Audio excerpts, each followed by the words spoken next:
Ang dami po nila nahuli oh. Kuya, anong isda to? Itong maliit na to. Buktutin. Buktutin.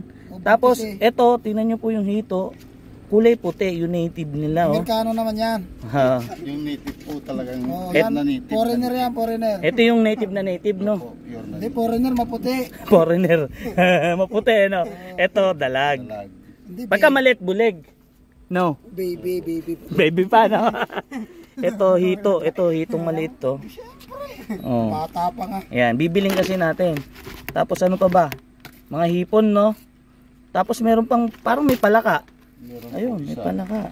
Wangkak. Wangkak. Oh, tukak, wangkak lang siya.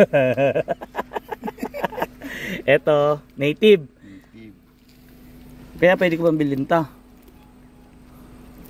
Magkano? Pwede ba ito ng 150? So yan, hirap-hirap ulihin po yan.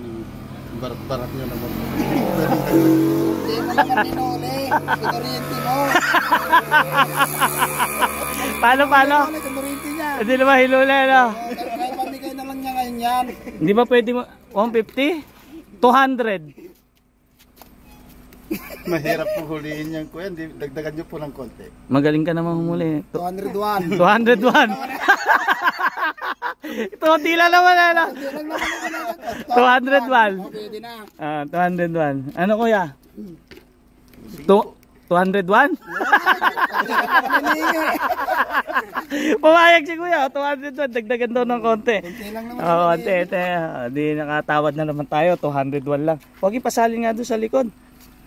Hindi, serious. Dahil mabait si kuya. Yan, 200 to. Pang ulam natin mamaya, ang sarap ng ulam natin, puro native oh. Kasarap pa mo Yung ito kasi maganda na ito madalang na kasi makita ngayon to. Ito yung hitong native talaga. Kasi meron kasing hitong native, ito yung itim. Kasi nung araw, nung bata ako, marami pang ganito. Ngayon wala na. 201, isipin nyo nakatawad tayo. Mga damit ko dito lang nasa likodan lang. Ano po kaya? Oh, 201. Kuya, oh. May piso ako dito, saglit. Bigay mo na yung piso para di mabobo Para- ang dan eh. Piso, para merong, suklihan mo na lang ako 800. Ha? May panukli ka? Wala po.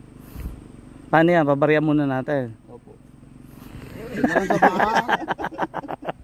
Sila kuya po kasi, naabutan ko lang. Dito sila nanguli ng isda, dyan sa may baba. Nadaanan ko sila. Ayan. Ito yung panghuli nila. Ayan. Ganda ng panghuli mo, ba't may mahabang ganito? Tapos ayun yung sasakyan natin, papunta tayo doon sa bundok na yon. May baon tayo ngayong mga native na pagkain, dadalhin natin sa bundok. Kuya, mauna na ako ha. Salamat sa inyo yung sukli. Pag nagkita tayo sa susunod, balik mo yung sukli ko ha. Sige. Okay, thank you.